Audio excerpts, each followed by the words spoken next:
In Central California, one prison is on the brink of war. This is a house full of gasoline. At any point, it can ignite. Two gangs, the whites and Southern Mexicans, are squaring off, making weapons, melted down, plotting assaults, and viciously attacking each other.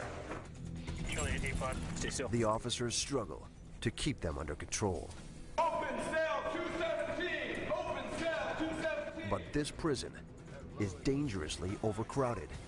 120 violent criminals live in one room without a single cell wall to separate them. Oh man, this place is messed up, man. In the brewing race war, this could be ground zero. Welcome to Salinas Valley State Prison.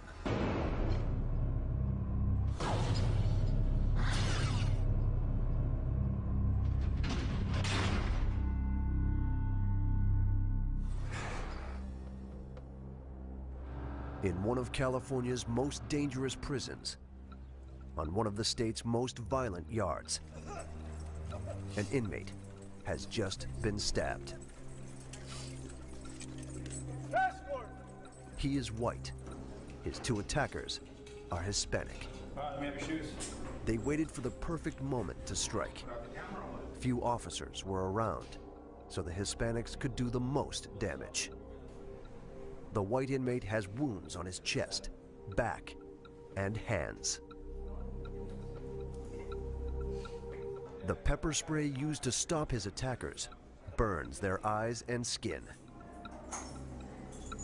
But they'll endure anything for their gang, the Southern Mexicans.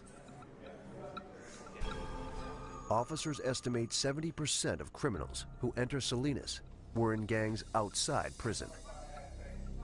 Inside, they take it a step further, merging with gangs of similar ethnic backgrounds and forming massive racial armies.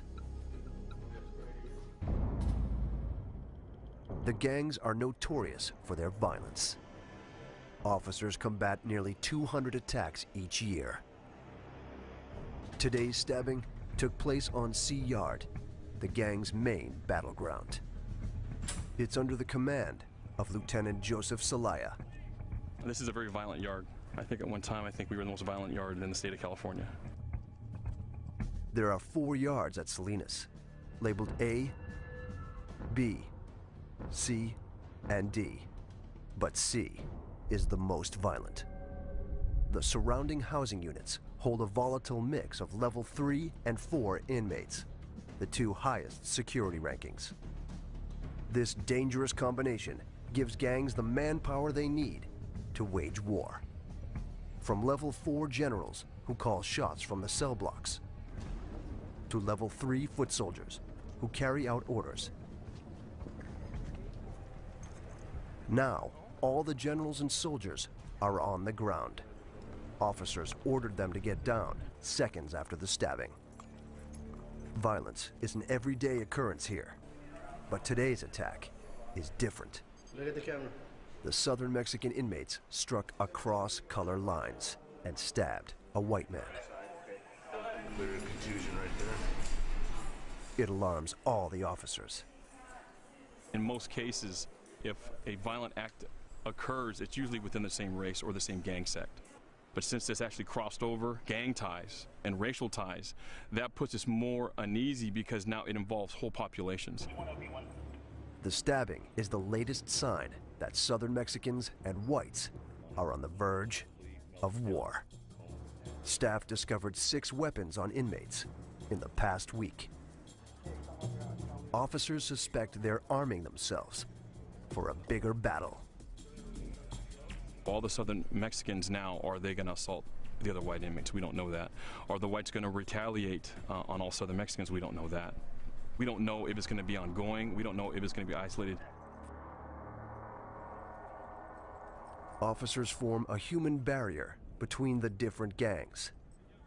The inmates segregate into 5 ethnic groups: the Southern Mexicans, the Northern Mexicans, the whites, the blacks, and the others, which includes Asians and Native Americans.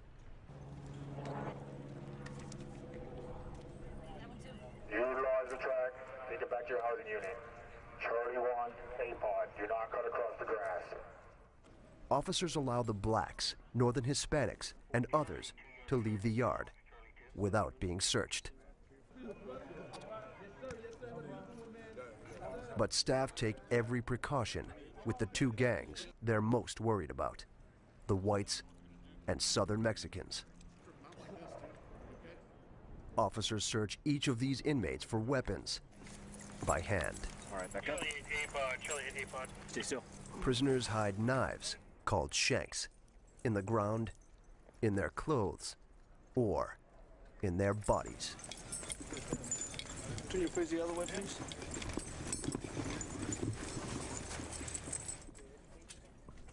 Officers handcuff all 130 inmates, then physically escort each one to his housing unit.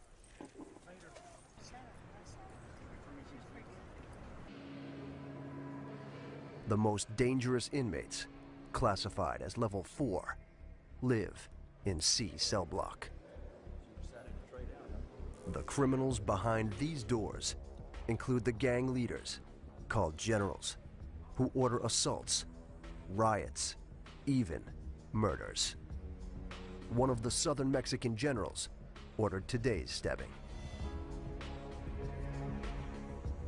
Officer Richard Reynoso wants to know who.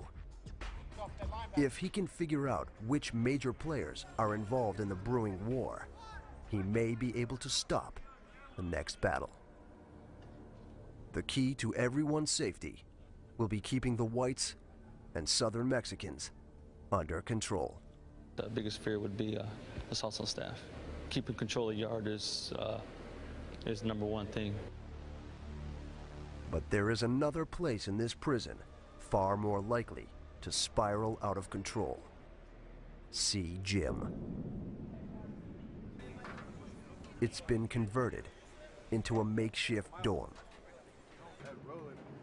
Salinas is severely overcrowded, packed with 500 more inmates than it was meant to hold. 120 of them live in the gym, stacked 3 high, with no cell walls to separate them. The crowded conditions increase tension between the groups, and their numbers are far from equal. The Southern Mexicans dominate with 63 inmates. There are 20 Northern Hispanics, 13 blacks, 14 others, and only 9 whites. The only thing that separates them are the gang and racial lines they draw. It's all really race. Everything is about race. We try to make sure, we stay together. Anything can happen at any given time. These inmates join gangs for protection. There is safety in numbers.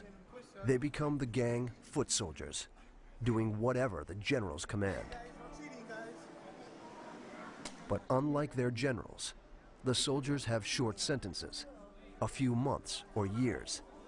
Any gang violence they commit will extend their time behind bars. This is the jungle. It's got insane rules, and you're going to have to live by them. Travis Evanoff and John Berry survived the last 6 months in C Gym by sticking with the whites. Both have only a few years left. Berry's in for robbing a gas station at gunpoint. Evanoff for assault with a firearm. If they can avoid war with the Southern Mexicans, they'll likely get out on time. But they must follow their gang's rules. Rule number 1, be willing to fight and die for your gang. It's not only about preserving yourself, it's about preserving who you hang out with. Rule number 2, respect every gang's territory. Your goal is just to navigate this place. You don't walk through another man's bunk area. You don't walk through another man's day room. You don't get in another man's shower stall. Rule number 3, never discuss gang business, what inmates call politics. So are there politics in here in the gym? That's something we can't talk about it, because after you guys leave, we have to live here, and we live by a certain set of rules. We can't discuss what's going on with other people's or any type of politics that would be in here. We cannot, it's something we just cannot discuss. Even if it could save their lives. In the gym, the Southern Mexicans outnumber the whites by a ratio of 7 to 1. This is it. What you see is what you get. This is our group.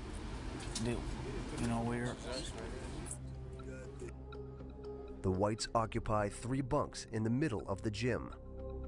The Southern Mexicans surround them.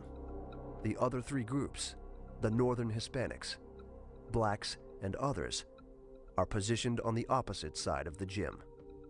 Most inmates must cross through Southern Mexican territory to use the bathroom, watch television, or go to the yard. The whites are trapped in a battlefield where they can't win. And Berry and Evanoff suspect their generals are plotting retaliation for the stabbing. This is it's a house full of gasoline. At any point, it can ignite.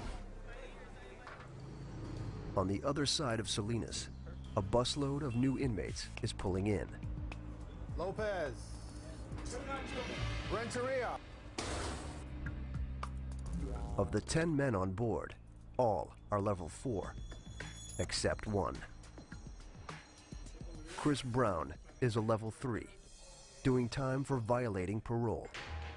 This is his second stint in prison. The first was for grand theft. Okay, go ahead, strip out. Everything. Full Monty. An officer orders Brown to strip to make sure he isn't hiding weapons on his body. Turn around. Squat cough. Or inside it. If an inmate has a weapon in his rectal cavity, a common hiding place, he won't squat and cough because he'll be stabbed internally. Brown, who has just turned 21, thinks he can handle this prison. When I hit the yard, I know exactly what to do. I ask little questions here and there to see how this prison is ran. He talks tough about what he will do and what he won't. Can't nobody dictate who you talk to and who you hang around with. That's one thing they can't do. Pretty much. But he's a stranger here and doesn't know what lies ahead. Shower shoes, which I'm gonna put right here. I never heard about this prison exact, but I hope it's all right. Man, I just can't wait to get a cell and call it a day. But Brown isn't heading to a cell. His new home has 120 dangerous inmates, and it's hovering on the brink of war. Brown! Coming out! Two officers lead the new inmate to C facility of California's Salinas Valley State Prison.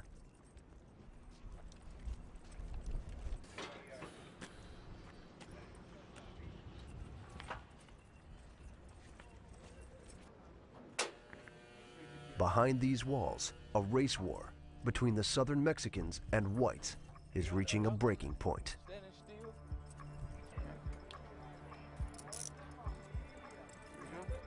Chris Brown enters his dorm, a converted gym. What's happening, homie? Okay, cool. Brown's white jumpsuit broadcasts that he's new. Hey, I just came to visit, that's it, homie. He scans the sea of faces for one thing: other blacks. Hey, where my people at, man?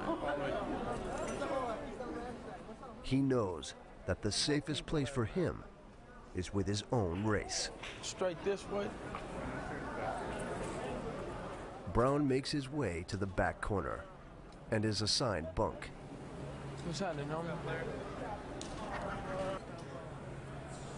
Excuse me. He gets a mattress, one bag of personal belongings, and some sheets. But Brown didn't expect to be sleeping with 119 other criminals. Man, I thought I was gonna go to some cells, man. His world is now reduced to the bottom bunk. Man. As he gets settled, other black inmates gather around him. Bakersfield. All right, strollers. With no bars to protect him, Where you from? Brown knows his survival depends on these men. Nobody in here from Bakersfield? With each introduction, Brown identifies himself by his gang, the Crips. What's up, homie? Crip, stroller boy Crip. Bakersfield. From stroller boy Crip, Bakersfield. What's happening, homie? Crip, stroller boy Crip. Bakersfield, okay. At his last prison, Brown stuck with fellow gang members. But at Salinas, most inmates band together by race, not outside gang affiliations. It's only a few. It's only like you make 13. A lot of people from the road. 13 blacks in here. The group of blacks who run with two different gangs on the streets would be rivals outside prison. What's up, friends? But with the race war escalating, their safety depends on sticking together. Brown is quickly brought into the circle. He gave you some pants already? No. Good. Where the pants at? Kent, where the pants at? His bunkmate, called a bunkie, loans him a regular uniform to help him blend in. All the time. This motherfucker. Follow me over here. Handling your business? Inmates all around him are prepared for battle. Walking down the aisles like They explain that the escalating war has all the groups on edge. We don't get to go to commissary, we don't do nothing here. Man. We barely, and when we go to the yard, we always yard down. We always got to be on our stomachs. the blacks really don't be getting into.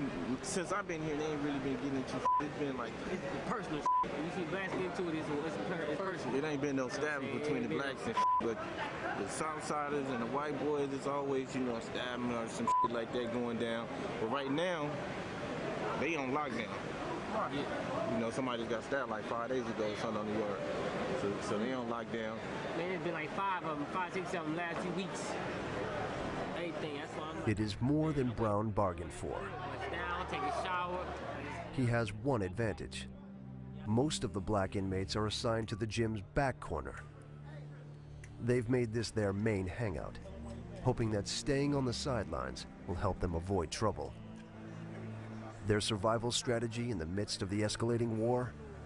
Ignore violence between the whites and Southern Mexicans. Mind your own business in here. If you get in that what's going on, you know what I mean? Why are you guys fighting? Next thing you know, we got a problem. See the dips that I do when I'm with it, cause every day of the week is... To stay safe, the blacks avoid the most dominant group, the Southern Mexicans. This deadly gang has strict rules. Among them, no one talks on camera. It's like a secret society. A lot of people won't talk to you because the repercussions of them speaking to you will be bodily harm. But one person will reveal their secrets. The inmate who used to command them. Some call me Cholo. I don't go by that name anymore. For a year and a half, Oscar Cristales was a CER general. He's serving life for murder. I was kind of a CEO of CER, being in charge of close to 250 people. I was on my way up. With each year behind bars, he rose in rank, fighting his way to the top with stabbings and assaults. But when Southern Mexican leaders told him to have his middle school teacher killed, Cristales refused. The Southern Mexicans now have a hit out on him. I was blinded, and it took me many years to see that. Now he lives in protective custody, away from the gang life he knows so well. Everybody was required to get up at a certain time, 5:30. You can't miss chow. In case something happened, you were there. CR was run as a military camp. When it was time for war, the orders came from his cell block. The generals would send messages into the gym in forms of kites or notes. They would be hidden in many places. They would would be taken in and they would have to be read by the person who is the voice for the gym. They have to have someone there that takes the order and he passes it on to everybody else. And his soldiers had to obey. If someone was to say no, they would get stabbed. Cristales suspects today's escalating war started because the whites broke Southern Mexican rules. Every yard that it's run by Southerners, the whites have to abide by our rules. These are the consequences of people not bowing down to Southerners. We have the people, we have the weapons. They're just trying to show them who's boss. That's how I knew for a fact this ain't supposed to be here. Chris Brown doesn't know the Southern Mexicans' rules yet, but he's become fast friends with convicted drug dealer Philip Vaughn, nicknamed Louisiana. They crack jokes and goof off. What he say? Why he take that Ferrari? Why he didn't take that? Then, Louisiana offers to teach Brown how to avoid Southern Mexican territory. Every square foot is segregated. The first desks, the first 5. 1, 2, 3, 4, 5 is only ones we mess with. Okay, we don't go the first 5 desks. You know what I'm saying? You only mess with these right here. The rest of them, you know what I'm saying, down in the remainder is the Southsiders and the whites. You know what I'm saying? Excuse me, see? You know what I'm saying? Damn. Brown could be stabbed for using the wrong toilet. Okay, this right here, this is what I'm saying, the sinks, we can brush your teeth, wash your face, you know what I mean? If it's an emergency, you need to use a tool, number 2, that's what it's for. But we use number 2s on all those right there, in that whole row. Pit stools, the 4 stools, the emergency, it could be this one, you know what I'm saying? The sour area, you know what I'm saying? This one of ours right here. This one's right here. The other one up there is for the Southerners and whites, but it's ours right here. This one, if nobody's in line for that one, we can use that one. The most important rule, never walk through Southern Mexican bunk areas. If Brown does, they'll suspect he's going to attack. Everybody right here, we don't walk straight through the day room over here, man. It's just you cut off right here. When you come through from over here, cut through right here. That's their area. This is us right here, man. And there is one place that terrifies Louisiana. It's right here. Sea Yard. He refuses to go outside. That's a yard. That's our yard right there. That's the yard we go through. I don't with it though. That's our yard right there. That's the 1 yard. This is 2 yard right here. You know what I'm saying? You feel me? Nah, I'm good, man. The brewing war could spark widespread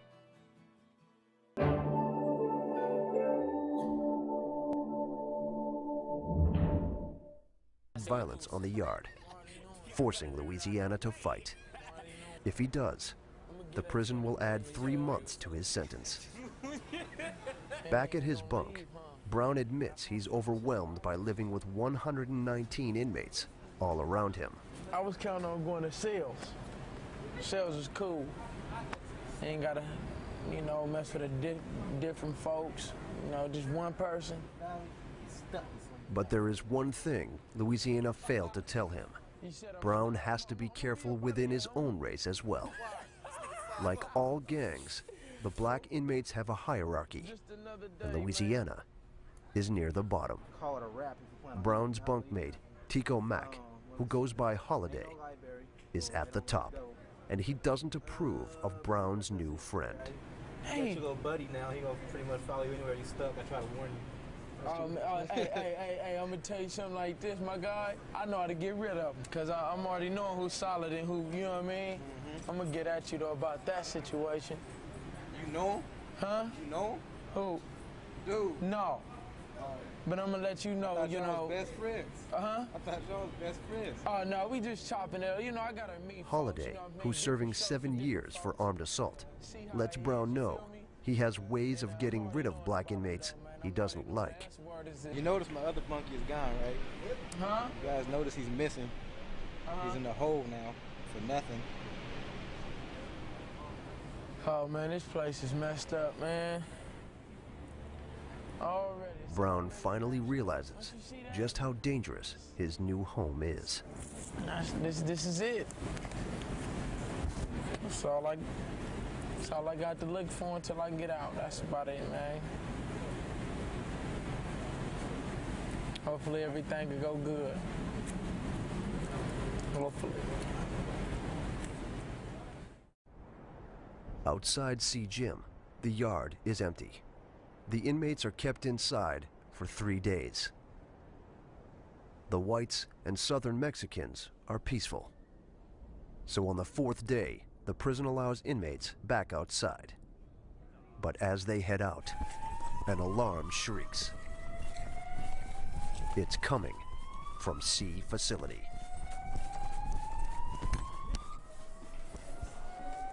All the way down.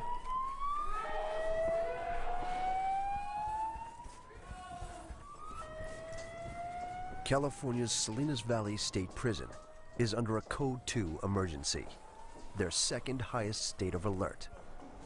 Officers rush to C Block, but when they get there, it's over. 2 whites jumped 2 Southern Mexicans on the walkway outside their cells. They struck as soon as the cell doors opened, as the inmates walked to C Yard. It was the whites' best chance to retaliate for last week's stabbing.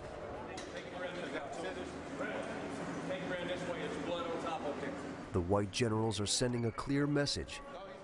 They will fight at any opportunity. It means Salinas Valley State Prison has a race war on its hands. The officers now know that recent violence between the 2 races was all interconnected. The past few weeks, we've had some major issues going on between these 2 races in the prison system.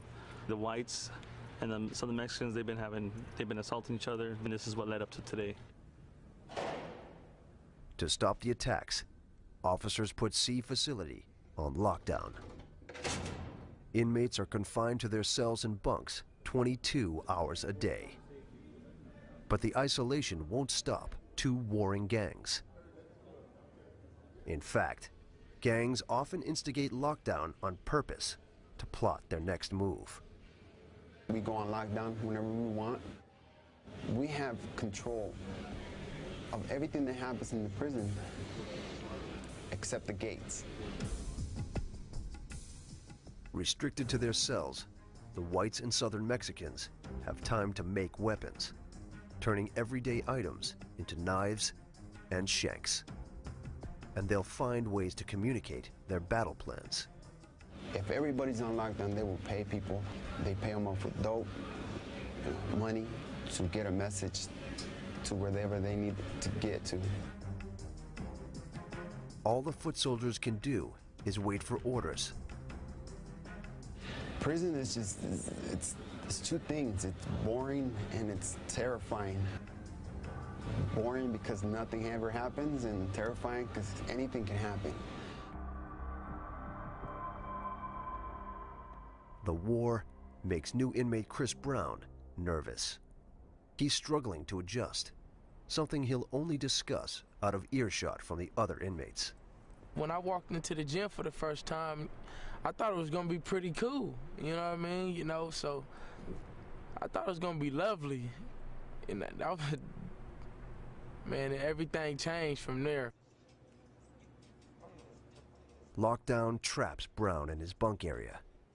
He leaves only for 3 meals and 1 shower a day. This week been hard, man. All you do is sleep, read. It ain't really been good. Brown won't go into specifics about the war. If he's learned one thing, it's that discussing gang politics is strictly off limits. What goes on the yard stays on the yard, you know what I mean? And that's how it is here. That's how it is in prison. His revelations came at a high price. In his short time here, he's already made a terrible mistake. I did a little something I shouldn't have did already. You know what I mean? Walked in a different, in the Southsiders area on accident, you know, and my people talked to me about that. Black inmates had to apologize to the Southern Mexicans. For the black group, which is trying to lay low, it was unwanted attention. He won't make that mistake again, you know what I mean? He's a grown man. He's not going to keep just deliberately up. Let's go. If Brown messes up again, his own race could turn on him. Just a few days ago, They suddenly forced out one of their own. Louisiana is gone. The other black inmates scared him so much, he asked to be put in protective custody, the ultimate shame in other inmates' eyes. He refuses to come out of his cell, and Holiday won't say exactly what happened. Louisiana had several passes and several opportunities to be a man. He couldn't step up to the plate, so he had to go, plain and simple. Holiday wants his fellow blacks to take their surroundings seriously. You got anything to say on that, man? Especially in the midst of a war. It's not really funny in here. We might crack a joke and everyone laughs, but as far as walking around giggling like an idiot, you can't do that, man. You see, something's gonna happen to you. I'm gonna stop right there. Yeah, I'm gonna stop right there. Get that head crack wide open. Brown says he's ready to fight. We gotta stick together. That's what we gotta do. If it's three of us, if it's gonna happen, it's gonna happen. But we soldiers, man, we gonna go out right. You know what I mean? But the soldiers of C. Gym are up against another powerful group, the prison's Gang Investigation Unit. So you know who's who. Officer Reynoso gave them a lead that may help stop this war from escalating. All right, guys. He's learned high-ranking gang members in 2 cells may be making weapons for the warring gangs. One cell is white. The first target's going to be inmate Smith. The other is Southern Mexican. The team gathers to prepare for a raid. Then let's get ready to move. The inmates could become violent, using weapons against the officers. But it's the best chance the team has to stop the next battle.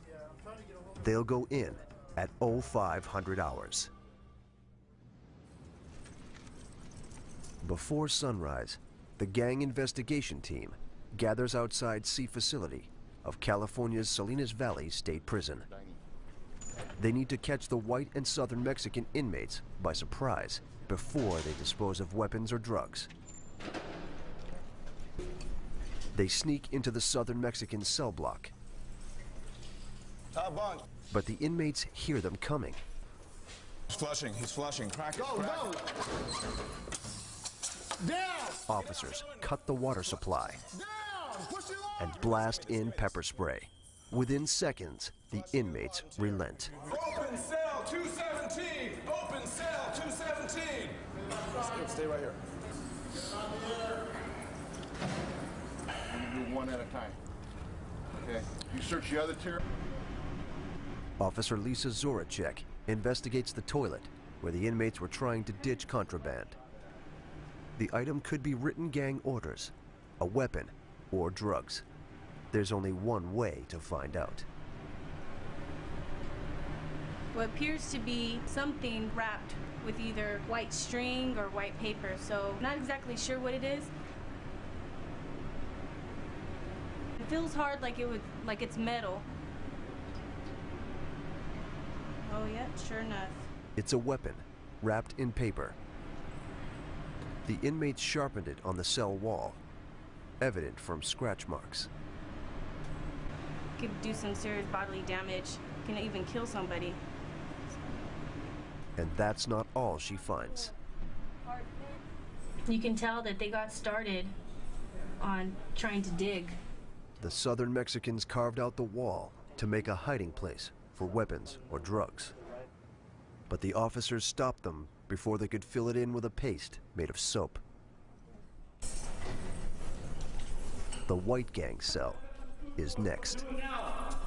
Do it now! The team catches inmate Wayne Smith and his cellmate completely off guard. They have no choice but to follow orders. Gang unit officers Stacy Henley and Paul Rivera turn the cell inside out.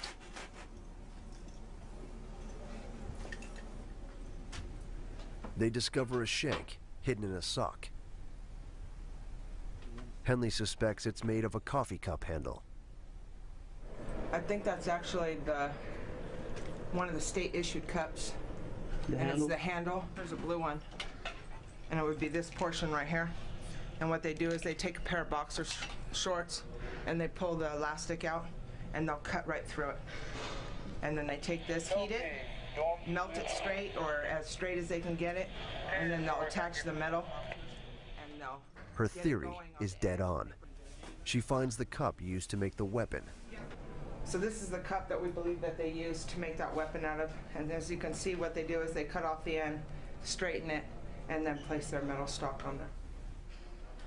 See what kind of letter it is. Then the officers find something big, a ripped up inmate letter known as a kite. This is how the inmates communicate from one pod to another. They'll give it to someone to run from pod to pod or building to building. He said he had to take care of some debts, so he's only got one packed out. The kite may order the white gang to carry out a hit against the southern Mexicans. Officer Henley immediately pieces it together. The information on here can be anywhere from narcotics to planned assaults. Henley discovers the kite was sent from an inmate to the target of the cell search, Wayne Smith. I'm in a dilemma, and I could really use that tool because I already promised them to Kenny. The writer promises Smith drugs in exchange for a weapon. It means more whites may be armed, and Smith, an influential white gang member, isn't about to say who. I have nothing to say about that one. Smith is serving 200 years for 8 counts of armed robbery. He's being held for questioning in a 3-by-3-foot metal cage. Smith's been in C facility for nearly a year and on lockdown for all but 2 weeks. The idle time has put him on edge. It goes on for 6 months, 8 months, a year, and then going into 18 months. It's, you know, it's hard not to have tension in there all the time. The foot soldiers heard about the cell raids, and no weapons could already be in the gym. They're trapped, restricted to their 5-by-6-foot bunk areas. As you can see, we're on bunk status. We're confined to this coffin-like space. Idle hands are no good in this place. You get idle hands, you start thinking about stuff. And if you start thinking, your mind drives you crazy. John Berry and Travis Evanoff worry the next battle in the war will involve them. Well, everybody in this gym has a date. A few months to the house, maybe a year or two, where the people on the yard are lifers. They're never going home, and this is their world. This isn't our world, we're just visitors. If they fight for the whites, their sentences may be extended.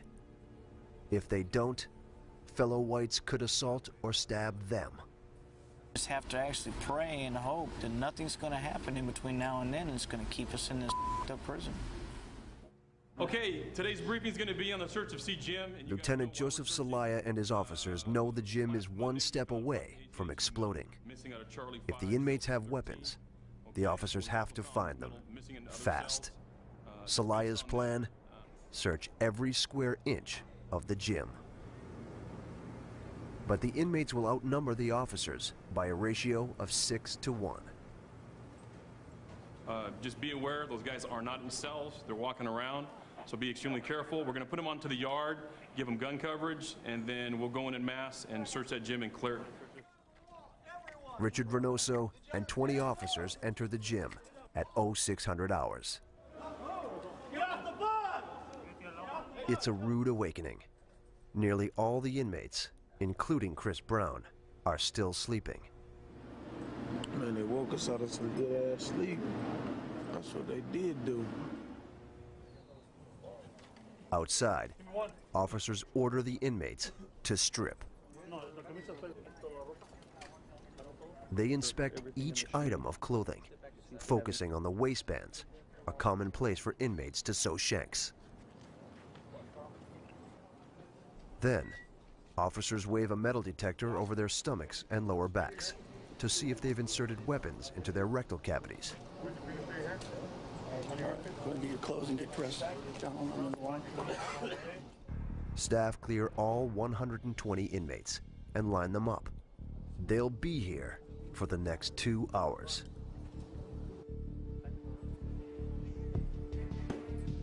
We've had numerous stabbing assaults. Cell fights, we had people request for protective custody. And when they were protective custody, they gave up information where weapons were stored. So that's part of the reason why we did searches of the gym. The officers hit pay dirt. They discover 3 shanks made of a toothbrush, a coffee mug, and broken bunk parts. Any of them could kill an inmate or an officer. It appears Brown's initiation is complete. He now understands Salinas Valley State Prison and their strategy to survive. But tonight, all the inmates may be sucked into the race war because the battle is about to begin. As night falls at California's Salinas Valley State Prison, the gym is seemingly normal, with inmates reading, listening to music, and watching television. But that ends as soon as our cameras leave. At exactly 8 o'clock, as 4 whites gather for the season premiere of their favorite show, Prison Break, 20 Southern Mexicans emerge from the bunk areas and attack. Other white inmates see the riot and rush to help. But they manage only a few punches before they're knocked unconscious. The Southern Mexicans are armed with crude shanks and batteries they swing in socks. Now, the whites' bunks are stripped bare. For their own safety, they're in administrative segregation, known as the Hole. This is Salinas Valley's most secure unit, where inmates are locked in their cells 23 hours a day. The whites wear handcuffs wherever they go, and are only allowed to talk to us from inside metal cages. John Berry remembers only bits and pieces of the riot. I heard fist cracking. I looked over and saw that it was a racial riot between us and the Southsiders. And so I ran over there and got involved to try to help out because there was so many of them and there was so little of us. I had to try to help out as much as I could. All 9 white inmates were badly beaten.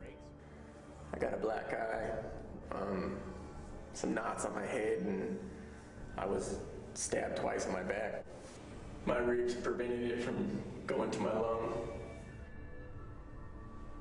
I got hit in the head with something. I don't remember what it was. And I remember going down. That's pretty much all I remember until I woke up in the hospital. Yeah, I received a couple puncture marks on my back, right here.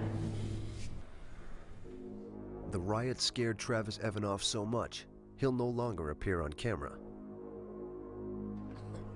Officers suspect Southern Mexican generals gave the order to strike through a kite.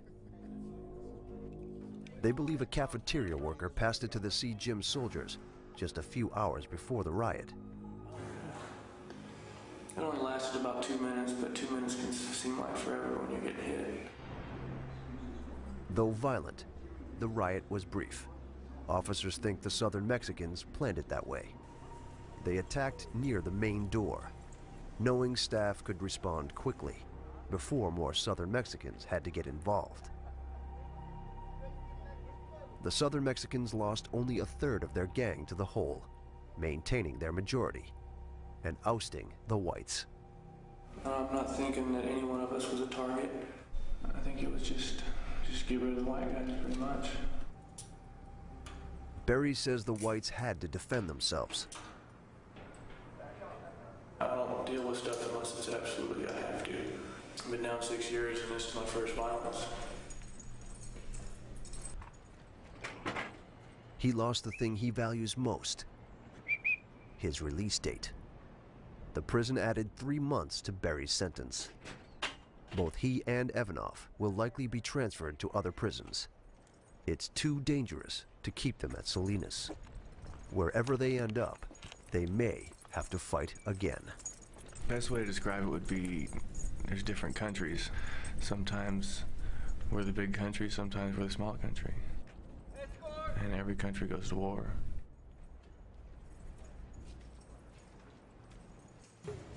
In the gym, the black gang's strategy of laying low paid off. They managed to stay safely on the sidelines. We're over here, pretty much spectators of the whole event. The white guys are gone now. It's probably for their best, for their safety right now, man. They can't be in here, dude. While that going on, it's not gonna stop. So either get them out of here or send notices to their families, you know what I mean? Because they're gonna get buried, man. For Chris Brown, the riot was another eye-opening experience about just where he lives and whom he lives with. For now, he knows how to navigate this minefield. I only got 4 months left. I can make it out of here. I can go home.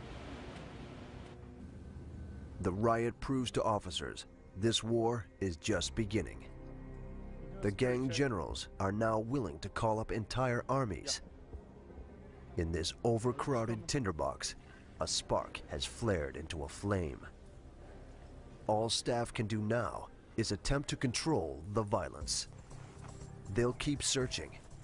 We'll never stop searching. We search every day. We'll never stop searching. The generals will keep plotting. How big it is, I don't know, but it is brewing. The whites are not going to stand down, and Southerners are going to keep doing it. So it's just the beginning. And the soldiers will keep fighting. Just like in a war, there's a general commanding the troops. That's the way it works. Because the violence will never end. In the war zone,